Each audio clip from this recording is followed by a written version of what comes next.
믿음 생활 한다, 신앙 생활 한다, 여러 가지들 하지만은 또 취미 생활도 합니다. 거기에 막 빠져들어갈 때가 있어요.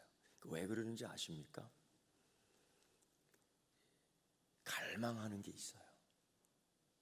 소위 우리는 그 종교적 용어로 그렇게 얘기를 하더라고요. 목마름. 그런 책도 있어요. 목마름. 이게 왜 이런 게 있냐면 하나님께서 우리를 창조할 때 우리 안에 하나님 알만한 것들을 우리에게 넣어주셨습니다. 특히 창조물 가운데 우리에게는 하나님의 형상을 이렇게 닮아가게끔 해주셨습니다. 그런데 이게 살아가면서 자꾸 하나님의 형상을 지워버려요. 이렇게 될 때에 참 우리가 허무하게 됩니다. 인생이, 삶이. 그래서 우리는 더 이상 허망하지 않고 허무해지지 않고 갈망을 채우려고, 목마름을 채우려고 자기의 노력들을 많이 해요. 사도 바울이 그런 얘기를 하더라고요. 하나님께서 우리에게 하나님 알만한 걸 주셨는데 자기도 이스라엘 족속이고 베냐민 지파고 히브리인 중에 히브리인이고 종교적 행위로 집에서 다 했어요. 난지 8일 만에 할례를 받고 바리새인인데 얼마나 열심을 냈냐면 그 열심으로 교회를 박해했어요. 이렇게 하면은 하나님 나라를 볼 수 있지 않을까? 이렇게 신앙생활하면은 영생을 얻지 않을까? 이런 얘기들을, 이러한 기대들을 많이 했는데 결국 사도 바울은 자기의 신앙 고백 가운데 그렇게 얘기를 했습니다. 다 하고 나서 오라, 나는 공고한 사람이로다. 누가 이 사망의 몸에서 나를 건져내랴, 구원할 수 있겠느냐? 아무도 없다는 거예요. 아무도 없다는 거예요. 다 했는데 육신을 신뢰하고 집안을 자랑하고 율법에 의뢰는 흠이 없고 자기의 업적을 내세우고, 그런데 이런 것들이 내게 있는 영적 갈급함을, 목마름을 해결해 주지 않더라라는 거예요. 그래서 사람들이 이런 갈망과 목마름 속에 영생을 찾기보다는 중독되어 버립니다. 중독되어 버려요. 종교적 중독. 이것이 사도 바울에게는 지나친 열심으로 왔지요. 그게 교회를 핍박하는 거예요. 이게 하나님께 영광 돌리는 줄 알았어요. 그런데 웬걸요? 그렇지 않거든요. 그래서 그가 그런 얘기를 해요. 하나님을 아는데, 알고 있어요. 그런데 하나님을 영화롭게 아니하고 감사하지도 아니하고 오히려 그 생각이 허망하여지며 미련한 마음이 어두워졌다. 그 결과가 뭐냐? 자기 우상으로 가는 거예요. 자기 우상으로 가는 거예요. 그렇다 해서 그 사람이 하나님을 향한 갈망이 없느냐? 있지요. 다 있어요. 왜? 하나님은 우리에게 하나님을 알만한 것들을 심어놨기 때문이에요. 이런 경우가 허다합니다. 성경, 특히 예수님의 복음서의 말씀을 보면은 하나님을 향한 갈망이 항상 있었지만 만족함이 없었던 돈 많은 청년이 있었습니다.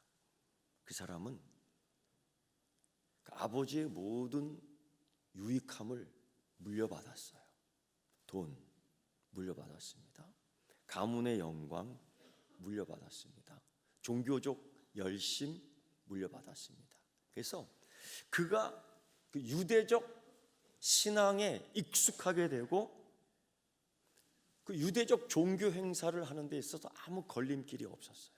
그런데 항상 마음에 영생. 그런 것들을 통해서 얻어지지 않는다는 것을 알고 있는 거예요. 그런데 그 내 부족한 것들을 표현하자니 상당히 수치스러운 거죠. 지금까지 쌓아온 이 공적이 무너지는데 그거는 싫은 겁니다. 어느 날 그가 예수님을 만나러 갑니다. 예수님이 만나러 온 게 아니에요. 그 돈 많은 그 청년이 예수님을 만나러 가는데 당당하게 만나러 갑니다. 선한 선생님 하고 얘기해요. 사실 예수님께서 그 소리 듣고 기뻐하지 않았어요. 왜? 느낌으로 알 거 아니에요. 영적으로 아는 겁니다. 사람들 다 들으라는 듯이. 종교적으로 그 열망, 갈망에서는 결격 사유가 없습니다. 자기가 다 해봤습니다. 근데 결국은 소용이 없었던 거죠. 예수님께서 얘기해요. 살인하지 말라라. 그럼요, 내가 다 했지요. 어디 내가 사람 죽입니까? 안 했습니다. 간음하지 마라. 있을 수 없는 일이에요. 제가 얼마나 도덕적으로 잘 사는데요. 도둑질하지 말라. 내가 남 주면 좋지 뺏어 먹지는 않습니다. 거짓 증언하지 말아라. 이 사람과의 관계 속에서 있잖아요. 내가 그렇게 뇌물차게 하지 않습니다. 네 부모를 공경하라. 당연한 거 아닙니까? 내가 살면서 부모님께 그렇게 거역한 적 없습니다. 네 이웃을 네 자신과 같이 사랑하라. 예, 저 그렇게 이웃과 관계 지나치게 갖지 않습니다. 그냥 하나님과의 관계라면 괜찮겠지요. 이 정도면 뭐 그래도 종교생활 잘한다고 할 수 있을 겁니다. 이 정도면 뭐 착하게 산다고 얘기할 수 있을 겁니다. 그런데 예수님을 찾아오는 거예요. 영생을 어떻게 하면 얻을 수 있겠습니까? 라는 풀리지 않는 숙제, 내가 꼭 이렇게 해서 되지 않는, 이렇게 해도 되지 않는 영생에 대한 갈망, 이게 해결이 되지 않아요. 근데 그런 젊은이를 내게 찾아온 그 젊은이를 예수님께서 개인 지도해 주십니다. 굉장한 은혜입니다. 예수님이 그에게 개인 지도를 해주는 거예요. 야, 이렇게 하면 돼. 그게 뭐냐면요, 그 돈 많은 청년에게 이렇게 얘기해. 네가 지금 온전하고자 할진대, 그러니까 영생을 구하고 있구나. 네가 갈망이 있어. 그 인정해요. 그런데 그 방법 말고, 그렇게 했던 거 말고, 네가 추구했던 열심으로 그거 하는 거 아니고 이렇게 한번 해보자.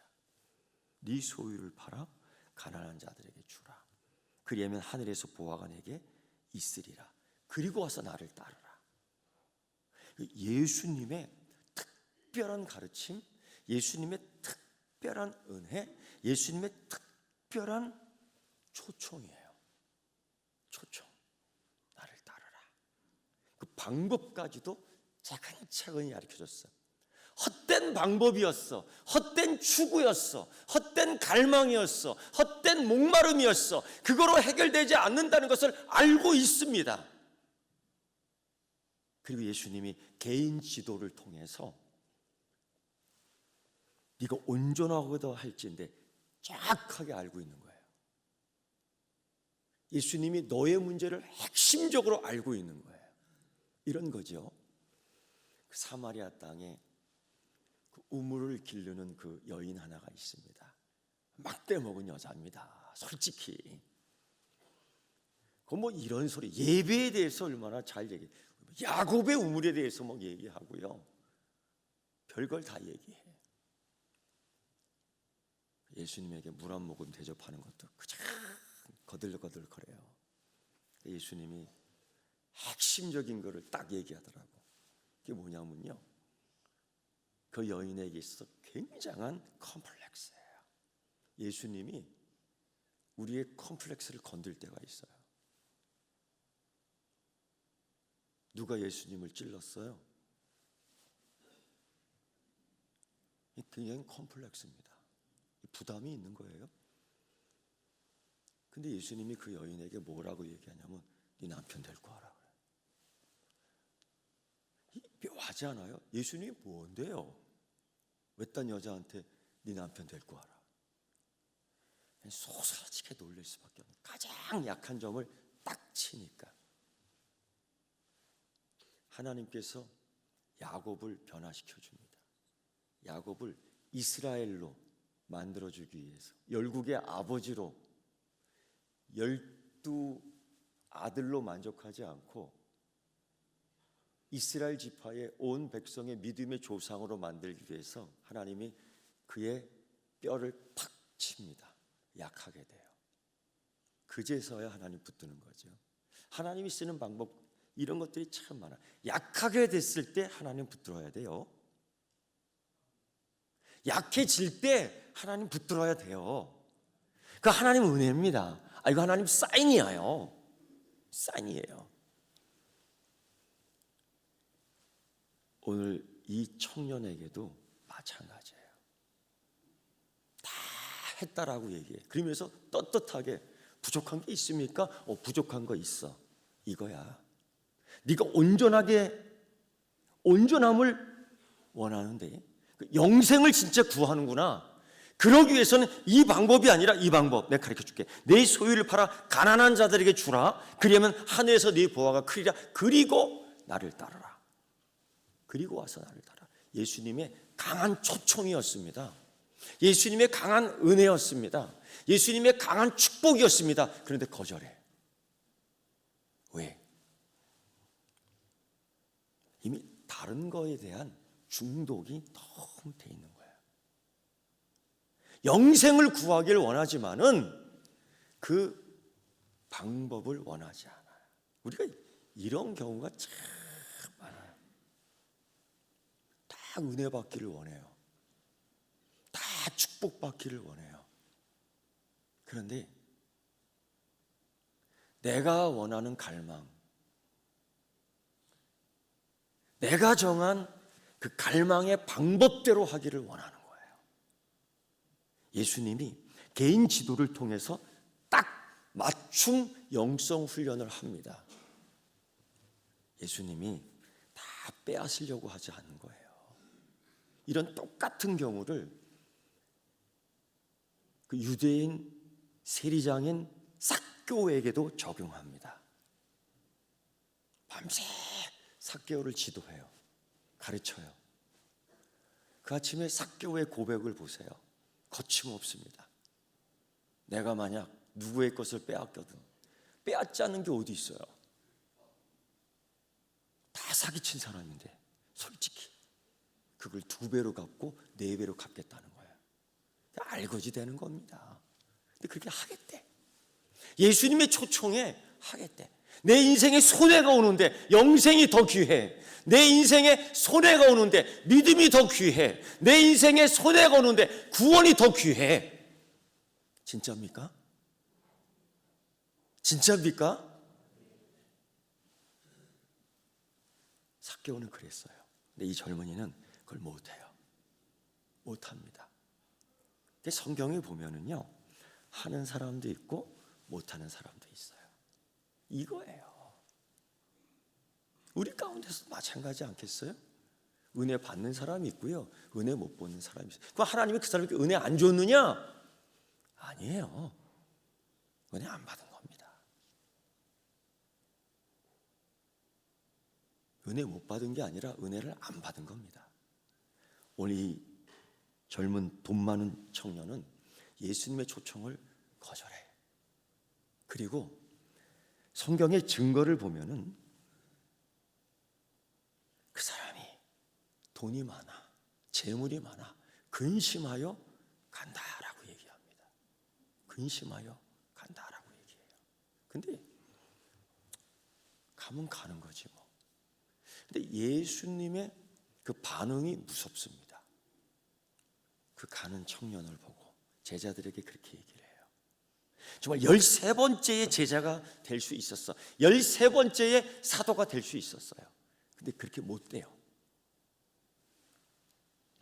그리고 그 청년을 바라보며 제자들에게 얘기하죠.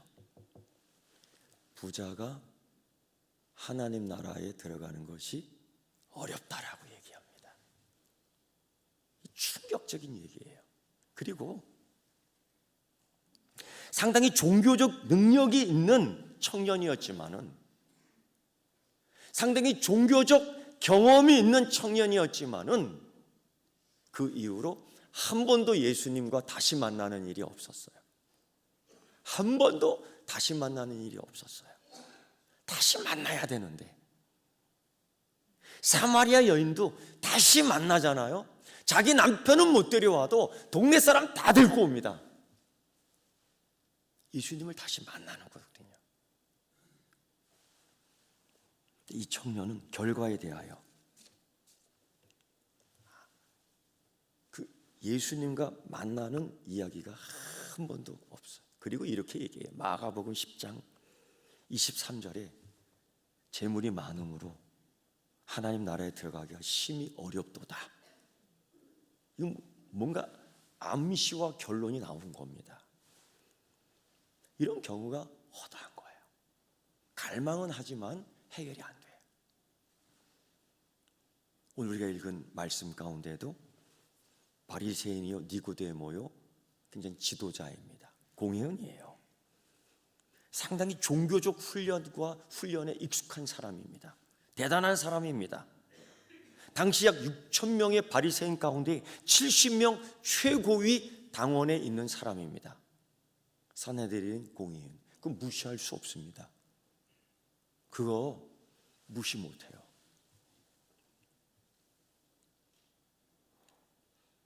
근데 이 사람도 갈망하고 있었던 것 같습니다. 정말 대단한 사람, 종교적 전문가인데요. 우리 전문가라는 말 많이 쓰지 않습니까? 그래서 사람들이 그에게 인생에 대해서 물으러 올 때 대답해 줍니다. 종교에 대해서 물으러 올 때 막힘없이 설명해 줍니다. 그런데 갈망이 있어요. 하나님 나라를 어떻게 보지? 사도 바울처럼 하나님 나라에 대한 열심이 있었습니다. 근데 그게 아니라는 걸 깨닫고 있는 거예요. 그래서 사도 바울 같은 경우는 이거 모두 다 배설물이다, 똥이다라는 거거든요. 근데 이걸 말할 수가 없어. 사도 바울은 이걸 나중에 교회 가운데 고백해요. 이거 똥이었습니다. 이거 똥이었습니다. 이거 금붙이 똥입니다. 그렇게 얘기할 수 있어요? 권사님, 이거 금붙이 똥입니다. 얘기할 수 있겠어요? 고개만 끄덕끄덕하지 말고 대답을 좀 해줘. 똥이라고 할 수 있어요? 이게 안 돼요. 쉽게. 이게 안 돼. 저도 이게 안 되더라고.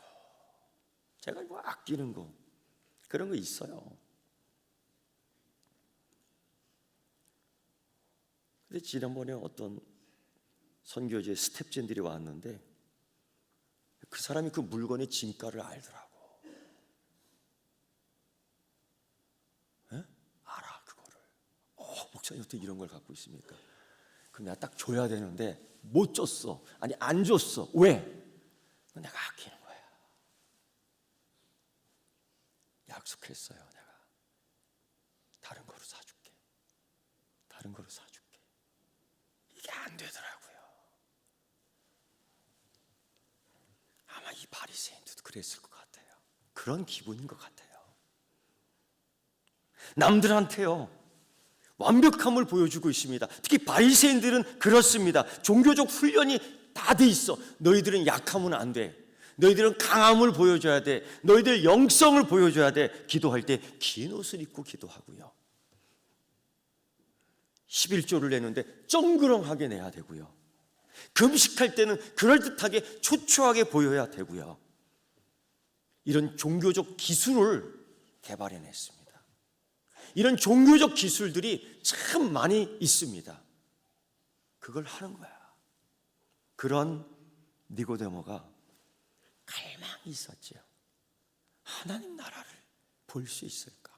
하나님 나라에 들어갈 수 있을까? 지금까지 내가 했던 유대적 종교 열심으로, 지금까지 내가 했던 이 열정으로는 알고 있습니다. 하나님 나라를 찾을 수 없어. 결국 고민하다가 자기가 그래도 알고 있는 듯이 오늘 우리가 읽은 이 3장 2절에 하나님께로부터 온 선생인 줄 알고 있어. 양심은 있어서요. 이런 기적, 이러한 기적을 행하는 것, 이런 표적을 행하는 건 하나님께로부터 온 자만이 행할 수 있어. 여기까지 인정하고 밤에 예수님을 찾습니다.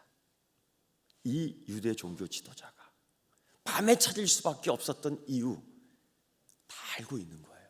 노출시키고 싶지 않은 거예요. 내가 모른다고? 내가 모르는 게 있어? 내가 여기서 모르는 게 있어? 이건 용납할 수 없어요. 야, 니고데모도 예수님께 가서 배웠더더라. 이런 소문이 들면 그 사람들이 몇 마디 하다 끝나지만은 이 예루살렘 공의에서는 큰일 나는 거예요. 네가 그 짓을, 우리의 단체를 모욕해? 우리의 이 기득권을 무시해? 모르면 모르는 대로 있어야지. 왜 거기 찾아가? 기분 되게 나쁘지요. 그런데 니고데모가 밤에 찾아온 거예요. 들키지 않으려고. 그래서 그런 얘기를 해요. 하나님으로부터 온 사람인 걸 인정해요. 이거 여러분, 가룟 유다는요, 예수님이 주시는 떡과 물고기도 먹고 예수님이 주시는 마지막 만찬도 다 받고 예수님의 발도 씻어주는 거 발 다 내밀고 예수님이 표적 사건을 다 가까이서 경험하고 그래도 팔아먹어요. 왜? 그도 갈망을 한 자입니다. 가룟 유다도. 메시아가 하나님 아들이 다윗의 자손이 이 이스라엘을 회복할 자라고 기대하는 거예요. 갈망. 근데 기대에 못 미치잖아요. 그 방법이 아니다 라고 생각하니까 팔아먹는 거잖아요. 우리가 믿음 생활하면서도 허무해. 믿음 생활하면서도 갈망이 있어요. 왜? 자꾸 자기 방식을 이야기하니까. 자기 뜻대로 되지 않으니까. 자기 뜻대로. 우리는 하나님의 뜻이 하늘에서 이루어진 것처럼 나에게도 이 땅에서 이루어지기를 원합니다라고 주기도문 하지만은 그건 주기도문으로 끝나. 여기서는 내 뜻대로 이루어지기를 원하다는 갈망을 하니 이게 해결이 안 되는 거죠. 오늘 니고데모가 찾아왔어요. 예수님에 대해서 이렇게 설명하는데 그거 뭐 들을 필요 없어요. 예수님이 그거 듣지도 않아요. 아니 말하니까 근데 그거 신경 쓰지 않아요. 그리고 대뜸 진실로 진실로 내게 이르노니 사람이 거듭나지 않으면 하나님 나라를 볼 수 없느니라. 핵심적인 거 자기가 갈망했던 걸 말하는 겁니다. 진실로 진실로 내게 이르노니 사람이 거듭나지 않으면 하나님 나라를 볼 수 없느니라. 요한복음 3장 8절 말씀입니다. 깜짝 놀라는 거죠. 그래, 내가 그렇게 갈망했던 것, 내가 그렇게 목말라 했던 것이 하나님 나라를 보는 건데, 하나님 나라를 볼 수 있도록 하는 건데, 내가 원했던, 내가 취했던 방법이 아니야? 그 젊은 부자 청년처럼, 돈 많은 그 사람처럼 내가 11조도 냈고, 내가 간음도 안 하고, 내가 도적질도 안 하고, 내가 부모를 섬겼고 다 해봤다. 오늘 이 바리새인 이 니고데모도 똑같은 거 아닙니까? 근데 예수님은 다른 방법을 이야기해 주는 겁니다. 똑같이 그 젊은 청년, 그 청년처럼 오늘 밤에 찾아온 니고데모를 개인적인 영성 지도를 합니다. 똑같이. 이게 얼마나 큰 은혜예요. 얼마나 큰 축복이에요. 이런 기회가 있겠습니까? 두 번 다시 오지 않습니다. 그런데 니고데모가 이해를 못해요. 이해할 수 없죠. 사도 바울이 이런 경험을 했던 것 같아요. 그래서 그걸 이렇게 얘기합니다. 영적인 일은 영적인 것으로 분별한다. 니고데모가 영적이지 않아요.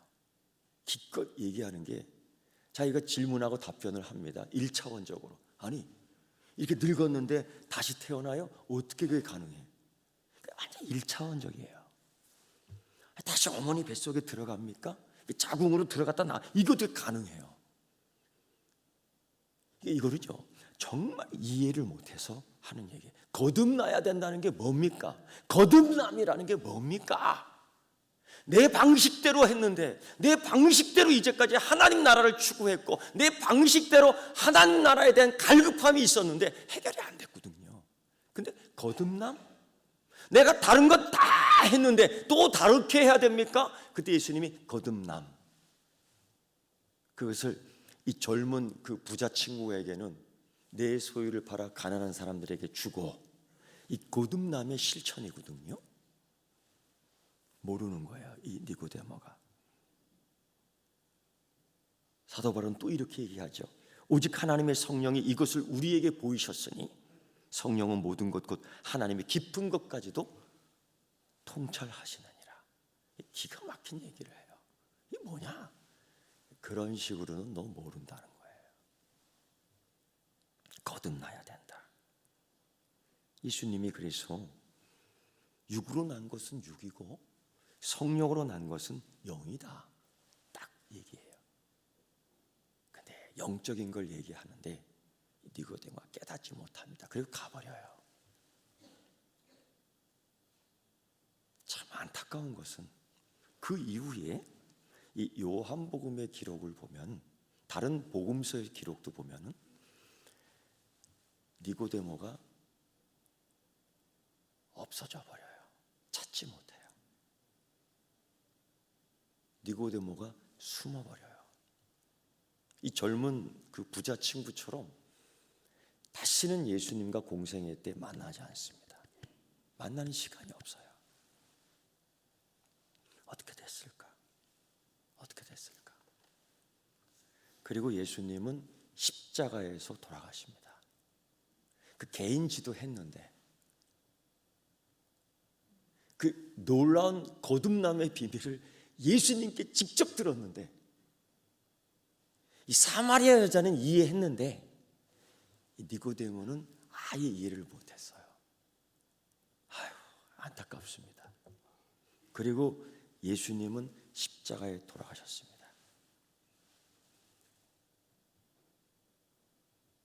니고데모를 못 찾겠어요. 찾아야 되는데 니고데모 어떻게 됐을까? 그런데 니고데모 말고 다른 사람이 또 나타납니다. 이 사람도 공회원이요, 존경받는 사람이요, 똑같이 하나님 나라를 기다리는 사람이요, 특히 이 사람은 예수를 죽이고자 하는 그들과 같이 뜻을 찬성한 사람이 아니다 라고 마가는 굉장히 크게 증명, 증거하고 있습니다. 누구냐? 아리마다의 부자 요셉이에요. 그 요셉, 이 사람도 공회원입니다. 근데 그동안 예수님 공생애 때에 한 번도 노출되지 않았어요. 왜? 무섭고 두렵고 떨리죠. 그들의 집단이라는 거, 그들의 집단, 그 70명의 집단은 무서운 겁니다. 그들이 죽여라 하면 다 따라해. 못 박으라 하면 다 따라해. 그런데 그 와중에서도 이 아리마대 사람 요셉은 그들의 행사를 찬성하지도 따라하지도 않았다라고 얘기해요. 그리고 하나 더 붙여요. 예수님의 제자다. 예수님의 제자다라고 마지막에 노출시킵니다. 예수님 공생애 때에 따라다니는 제자는 아니었습니다. 예수님 공생애 때에 신앙 고백했던 제자는 아니었습니다. 그런데 예수님이 죽으신 다음에 노출이 돼요. 이 아리마대 사람 요셉이 갑자기 나타난 겁니다. 그리고서 이 사람이요, 빌라도에게 찾아가 예수의 시신, 방치되어 있는 시신, 나무에 걸려 있는 예수의 시신, 점점 찢어져 가는 예수의 시신, 썩어져 가는 예수의 시신, 흔적을 알아볼 수 없는 예수의 시신, 꺼리낄 수밖에 없는 십자가에 달린 시신, 시체, 그걸 빌라도에게 당돌하게 찾아가서 달라는 겁니다. 누구도 그 시신을 거두지 않을 때, 누구도 예수의 시신을 만져 부정하게 되지 않을 때에, 누구도 예수의 시신 때문에 자기의 신분이 노출되고 싶지 않을 때에, 너도 예수당이냐? 너도 예수당이냐? 너도 예수당이냐? 베드로가 3번씩 도전받을 때에 도망갔거든요. 이게 현실입니다. 이게 현실입니다. 그런데 공회원 아리마대 요셉이 당돌하게 빌라도에게 들어가 예수의 시신을 건네봤습니다. 왜?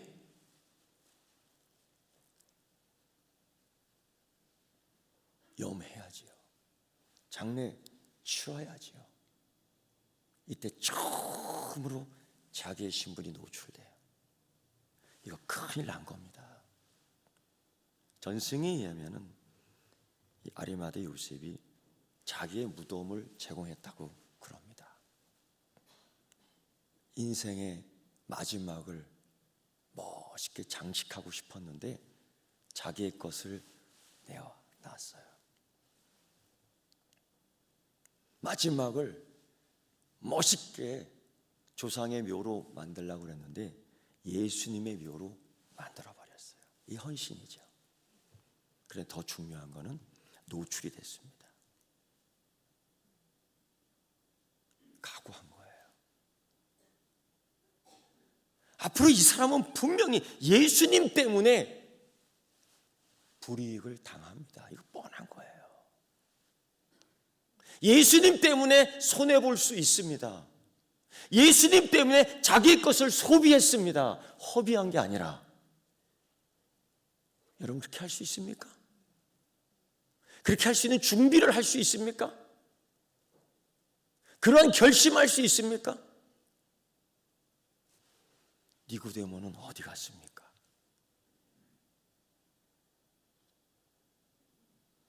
아리마대 요셉이 예수님 죽은 뒤에 노출됐어요. 니고데모는 어디 갔습니까? 성경을 찾다 보면 살아생전에 한 번, 아니 2번 다시 만나지 않았던 니고데모가 예수님 돌아가신 뒤에나 예수님의 시신을 자기가 만집니다. 누구를 따라? 아리마대 사람 요셉을 따라. 그는 예수의 시신을 만지며 몰약과 침향 섞인 것 100리터쯤 되는 향유, 예수님의 죽음을 직접 만집니다. 이게 제자의 삶이에요. 그때서야 나타나. 이걸 요한이 찾아냅니다. 요한이 찾아냅니다. 유대인의 장르법대로 향품과 함께 세마포로 쌉니다. 이거를 니고데모가 했던 거예요.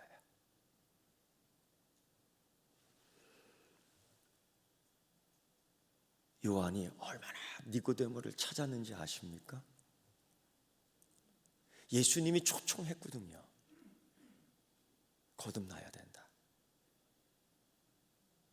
예수님 공생애 때 한 번도 못 봤거든요. 너무 안타까웠습니다. 니고데모 어디 있는 거야?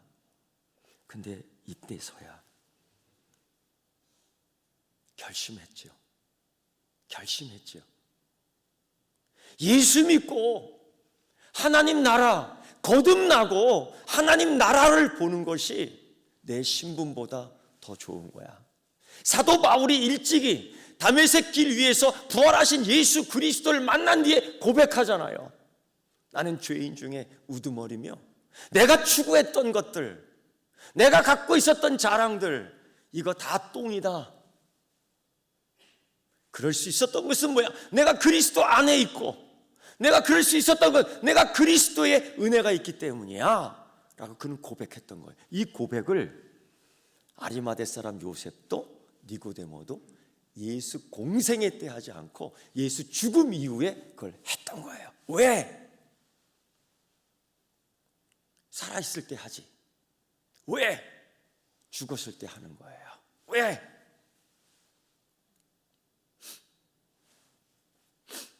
여러분, 아리마대 사람 요셉도 니고데모도 부활을 믿었기 때문입니다. 거듭남의 경험이 있었던 겁니다. 순간 노출이 어렵고 두렵고 떨렸고 힘들었고 근심했지만 하나님의 은혜가 넘친 거예요. 예수 부활을 준비하는 두 제자가 된 겁니다. 예수의 부활이 이 사람 때문에 될 수 있었던 거예요. 자기의 것을 허비하지 않고 소비하며 자기의 신분을 노출시키고 예수께 드리게 될 때에 예수의 부활이 준비된 겁니다. 사랑하는 성도 여러분, 우리도 예수님 앞에서 자기의 신분을 노출할까요? 이렇게 고백합시다. 나는 그리스도인입니다. 자신 있게 해요. 나는 그리스도인입니다. 아리마대 요셉은 빌라도에게 당돌하게 얘기했어요. 내가 예수의 제자입니다. 그 예수의 시신을 건네주시오. 니고데모는 아리마대 사람 요셉을 따라왔습니다. 그러나 자기의 몰약과 침향 섞인 향유를 이만큼 갖고 왔어요. 나는 예수님 살아계실 때에 함께하지 못했지만 지금부터는 예수님의 부활을 준비하겠습니다. 지금부터는 예수 부활의 증인이 되겠습니다. 기도하겠습니다. 하나님,